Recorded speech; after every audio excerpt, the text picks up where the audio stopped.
नमस्कार, मैं श्वेता। बिहार न्यूज में आपका स्वागत है। खबरों के बढ़ने से पहले एक नजर डालते हैं आज की सुर्खियों पर। बिहार पंचायत चुनाव 2026 की तैयारी तेज। निर्वाचन आयोग ने जारी किया प्रारूप। 18 मई तक दावा आपत्ति का मौका। बिहार के सहायक प्राध्यापकों को जल्द मिलेगा प्रमोशन का लाभ। करियर एडवांसमेंट प्रमोशन योजना को वित्त विभाग की मंजूरी। 10 साल से लंबित प्रोन्नति अब होगी लागू। बिहार पुलिस को जून 2026 में मिलेगा बड़ा बल। 22,000 नए सिपाहियों की होगी तैनाती। डायल 112 और कानून व्यवस्था होगी और मजबूत। बिहार में बच्चों के लिए स्वास्थ्य सुरक्षा की बड़ी पहल। 59 लाख हेल्थ कार्ड बने। गंभीर बीमारियों का मुफ्त इलाज और कुपोषण की पहचान में मिलेगी मदद। वानखेड़े में रोहित शर्मा का जलवा। आईपीएल 2026 में रचा इतिहास। 150 से अधिक छक्के लगाने वाले बने पहले भारतीय बल्लेबाज। चलिए एक नजर डालते शाम तक की बड़ी खबरों की ओर विस्तार से। बिहार पंचायत चुनाव में 18 मई तक कर सकेंगे दावा आपत्ति।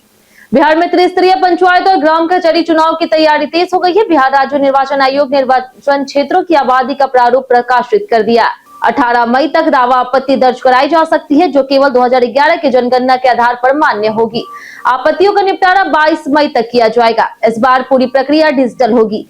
प्रचार के लिए ढोल नगाड़ा, मीडिया और वेबसाइट का सहारा लिया जाएगा। शिकायत या सुझाव टोल फ्री नंबर के जरिए भी दर्ज कराए जा सकेंगे। बिहार में सहायक प्राध्यापकों को जल्द मिलेगा प्रमोशन का लाभ। बिहार में अल्पसंख्यक घाटानुदानित संबंध महाविद्यालयों के सहायक प्राध्यापकों को जल्द प्रोन्नति मिलेगी। करियर एडवांसमेंट प्रमोशन योजना के तहत यह प्रोन्नति दी जाएगी, जिस पर वित्त विभाग ने सहमति दे दी है। सैयद अता हसनैन के निर्देश पर प्रस्ताव भेजा गया। करीब 10 वर्षों से लंबित प्रोन्नति अब संभव हो गई, जिससे वेतन विसंगति भी दूर होगी। साथ ही उच्च शिक्षा परिषद में लंबित प्रस्तावों के निपटारे को 1 माह में पूरा करने का निर्णय लिया गया। शिशु देखभाल और मातृत्व अवकाश से जुड़े नियमों को भी जल्द लागू किया जाएगा। बीएसईबी ने जारी की 11वीं एडमिशन पहली मेरिट लिस्ट। बिहार विद्यालय परीक्षा बोर्ड ने सत्र 2026 से 28 के लिए 11वीं में नामांकन के लिए OFSS के माध्यम से पहली मेरिट लिस्ट, इंटीमेशन लेटर और कट ऑफ जारी कर दी। छात्र 5 मई से आवेदन संख्या और मोबाइल नंबर की मदद से आधिकारिक वेबसाइट से अपना चयन पत्र डाउनलोड कर सकते हैं। नामांकन प्रक्रिया 5 मई यानी आज से 12 मई तक चलेगी। इसी अवधि में स्लाइड अप का विकल्प भी उपलब्ध है। यह प्रक्रिया राज्य के सभी अधिसूचित स्कूलों और कॉलेजों में लागू है। अधिक जानकारी के लिए हेल्पलाइन नंबर जारी किया गया है। बिहार पुलिस को जून में मिलेंगे 22,000 नए सिपाही। बिहार पुलिस को जून 2026 में करीब 22,000 नए सिपाही मिलेंगे, जिससे कानून व्यवस्था और डायल 112 सेवाओं की क्षमता बढ़ेगी। ये सभी सिपाही भारतीय न्याय संहिता लागू होने के बाद नए सिलेबस के तहत प्रशिक्षित है। करीब 9 महीने का प्रशिक्षण मई में पूरा होगा और जून में पासिंग आउट के बाद इन्हें जिलों में तैनात किया जाएगा। इसके अलावा जुलाई में 5,400 नए ASI मिल सकते हैं। प्रशिक्षण 54 केंद्रों पर हुआ, जिसमें digital policing, cyber crime, EFIR, traffic management और VVIP सुरक्षा जैसे विषय शामिल रहे। बिहार में 59 लाख बच्चों का बना हेल्थ कार्ड। राज्य सरकार आंगनबाड़ी केंद्रों में पंजीकृत बच्चों के लिए हेल्थ कार्ड बना रही, जिससे सरकारी अस्पतालों में मुफ्त इलाज की सुविधा मिलेगी। राज्य के 1,15,000 केंद्रों में 90 लाख बच्चे पंजीकृत है, जिनमें से लगभग 57.82% यानी कि 59 लाख बच्चों का कार्ड बन चुका है। जनवरी 2025 में यह आंकड़ा सिर्फ 3% था, जो अब तेजी से बढ़ रहा है। इस कार्ड से नियमित स्वास्थ्य जांच, गंभीर बीमारियों का मुफ्त इलाज और ऑनलाइन रिकॉर्ड की सुविधा मिलती है। कुपोषण की पहचान और रेफरल सेवाएं भी उपलब्ध है, जिससे बच्चों की बेहतर स्वास्थ्य देखभाल सुनिश्चित की जा रही है। नई ट्रांसफर नीति के कारण शिक्षकों को करना होगा इंतजार। बिहार में सरकारी स्कूल शिक्षकों के ट्रांसफर और पोस्टिंग पर फिलहाल असमंजस बना हुआ है। शिक्षा विभाग नई ट्रांसफर नीति तैयार कर रहा, जिससे प्रक्रिया में देरी हो रही। मौजूदा नीति में खामियों के कारण कई स्कूलों में विषयवार शिक्षकों का संतुलन बिगड़ गया है। कहीं जरूरत से ज्यादा शिक्षक है तो कहीं कमी है। इससे पढ़ाई की गुणवत्ता प्रभावित हो रही। विभाग पारदर्शी और व्यवस्थित प्रणाली बनाने पर काम कर रहा। नई नीति मंत्रिमंडल विस्तार के बाद लागू होगी और इससे पहले शिक्षक संघों से सुझाव किए जाएंगे। फिलहाल ट्रांसफर पर अस्थायी रोक जारी है। सभी बड़े पुलों का अब होगा SOP ऑडिट। CM सम्राट चौधरी ने विक्रमशिला सेतु के एक स्पैन गिरने के बाद सख्त कार्रवाई करते हुए सभी बड़े पुलों का SOP ऑडिट कराने का निर्देश दिया। उन्होंने कहा कि रखरखाव में लापरवाही बिल्कुल बर्दाश्त नहीं होगी और दोषी अधिकारियों पर तुरंत कार्रवाई होगी। हादसे के बाद भागलपुर NH के कार्यपालक अभियंता को निलंबित कर दिया गया। मुख्यमंत्री ने केंद्रीय स्तर पर भी बातचीत कर पुल के जल्द पुनर्निर्माण के लिए बॉर्डर रोड ऑर्गेनाइजेशन की मदद लेने का फैसला किया ताकि यातायात व्यवस्था जल्द बहाल हो सके।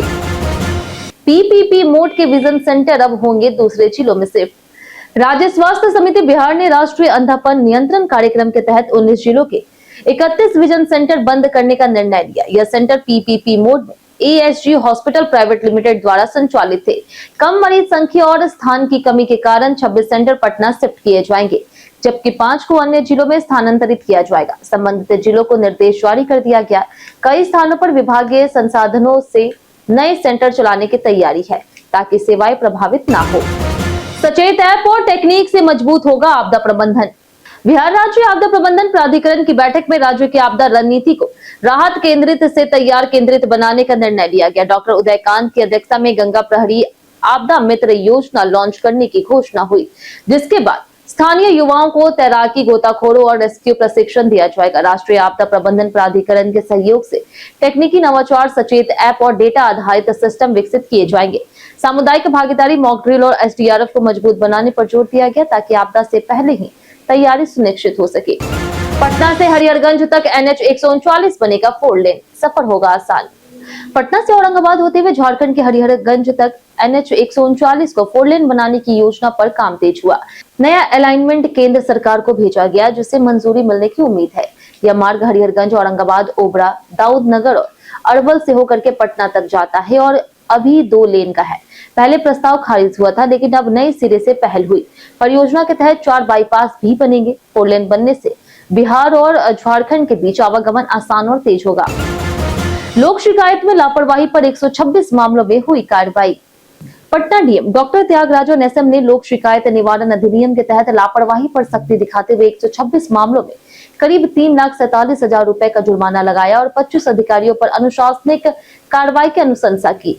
कुछ राशि जमा हो चुकी है, बाकी जल्द जमा कराने के निर्देश दिए गए। डीएम ने समय सीमा में गुणवत्तापूर्ण निष्पादन और जनता की संतुष्टि सुनिश्चित करने पर जोर दिया। अपील के हजारों मामलों का समय पर निपटारा हुआ और कोई मामला लंबित नहीं है। लापरवाह अधिकारियों से स्पष्टीकरण मांगा गया है तथा भविष्य में सख्त कार्रवाई की चेतावनी दी गई। बिहार में वज्रपात से तबाही, सरकार ने मुआवजे का किया ऐलान। बिहार में आंधी, बारिश और वज्रपात से सोमवार को 23 लोगों की मौत हो गई और 18 से अधिक घायल हो गए। गया जी, औरंगाबाद, रोहतास, भोजपुर, वैशाली और पूर्वी चंपारण में सबसे ज्यादा असर देखा गया। कई लोग खेतों, सड़कों और खुले स्थानों पर बिजली गिरने की चपेट में आ गए। पेड़ और बिजली पोल गिरने से भी हादसे हुए। आम, लीची समेत फसलों को भारी नुकसान पहुंचा और कई इलाकों में बिजली बाधित रही। सीएम सम्राट चौधरी ने मृतकों के परिजनों को 4-4 लाख मुआवजा देने की घोषणा की है और लोगों से खराब मौसम में सतर्क रहने की अपील भी की। बिहार बंगाल तालमेल से विकास को मिलेगा नया बूस्ट। पश्चिम बंगाल में भाजपा सरकार बनने से बिहार को कई क्षेत्रों में लाभ मिलने की उम्मीद है। समान राजनीतिक सोच के कारण दोनों राज्यों के बीच समन्वय बढ़ेगा। सीमा सुरक्षा और घुसपैठ पर संयुक्त कार्रवाई संभव होगी, जिससे तस्करी पर भी अंकुश लगेगा। वाराणसी से कोलकाता तक 6 लेन हाईवे परियोजना को गति मिलने की संभावना है, जिससे यात्रा समय घटेगा। साथ ही जल बंटवारे और सिंचाई परियोजनाओं जैसे अपर महानंदा नहर को रफ्तार मिल सकती है। फड़क्का समझौते पर पूर्ण विचार से गंगा जल में बिहार की हिस्सेदारी बढ़ने की उम्मीद जताई जा रही। जैविक उत्पादों को प्रमाणित बनाने पर सरकार का फोकस। बिहार में जैविक खेती को बढ़ावा देने पर कृषि विभाग ने जोर दिया। मीठापुर स्थित कृषि भवन में आयोजित कार्यशाला में नर्मदेश्वर लाल ने कहा कि रासायनिक खेती से स्वास्थ्य पर खतरा बढ़ रहा है, इसलिए प्राकृतिक खेती जरूरी है। उन्होंने प्रमाणित जैविक उत्पाद उपलब्ध कराने और किसानों को प्रोत्साहित करने पर बल दिया। किसानों ने बताया कि शुरुआती वर्षों में उत्पादन कम होता है, लेकिन बाद में लाभ बढ़ता है। कई किसानों ने सरकारी सहयोग, सोशल मीडिया प्रचार और बेहतर बाजार उपलब्ध कराने की मांग की। विशेषज्ञों ने जैविक उत्पादन बढ़ाने के उपयोग पर चर्चा की। रोहित शर्मा बने IPL के सिक्सर किंग, बनाया इतिहास। वानखेड़े स्टेडियम में खेले गए IPL 2026 के 47वें मैच में रोहित शर्मा ने शानदार 84 रनों की पारी खेलकर इतिहास रच दिया। उन्होंने 7 छक्कों की मदद से IPL में लक्ष्य का पीछा करते हुए 150 से अधिक छक्के लगाने वाले पहले भारतीय बल्लेबाज बनकर सिक्सर किंग का खिताब हासिल किया। उनकी धमाकेदार पारी से मुंबई इंडियंस ने 229 रनों का लक्ष्य आसानी से हासिल किया। रयान रिकेल्टन के साथ 143 रनों की ओपनिंग साझेदारी ने जीत की नींव रखी। इस प्रदर्शन से मुंबई की प्लेऑफ उम्मीदें फिर से मजबूत हो गई। बीते दिन हमारे द्वारा पूछे गए सवाल का जवाब आप लोगों में से बहुत लोगों ने हमारे कमेंट बॉक्स सेक्शन में लिख कर दिया है। जिन्होंने हमारे द्वारा पूछे गए सवाल का जवाब दिया उनके नाम है राजकिशोर मेहता, संजीव कुमार, रंजीत मिश्रा, लक्ष्मी मेहता, रवि मोहन वर्मा, दीपक कुमार, कामेश्वर सिंह, अमीर सोहेल, मिंटू सोनी, विनोद शाह, रंजीत झा, अमित कुमार, हरेंद्र सिंह, सुमीर यादव, राजेश कुमार, बारूद पटेल और राम बाबू दास। इसी के साथ बढ़ते आज के सवाल की ओर। आज का सवाल है, बारिश के समय सबसे बड़ी समस्या आपके क्षेत्र में क्या होती है? आप अपना जवाब हमें हमारे कमेंट सेक्शन में लिखकर जरूर बताएं। आज के लिए इतना ही। ऐसे ही तमाम खबरों के साथ बने रहने के लिए देखते रहे बिहारी न्यूज। और साथ ही अगर आप यूट्यूब चैनल पर देखें, चैनल को सब्सक्राइब कर दे, और अगर आप फेसबुक पेज पर देख रहे हो तो लाइक और फॉलो जरूर करें।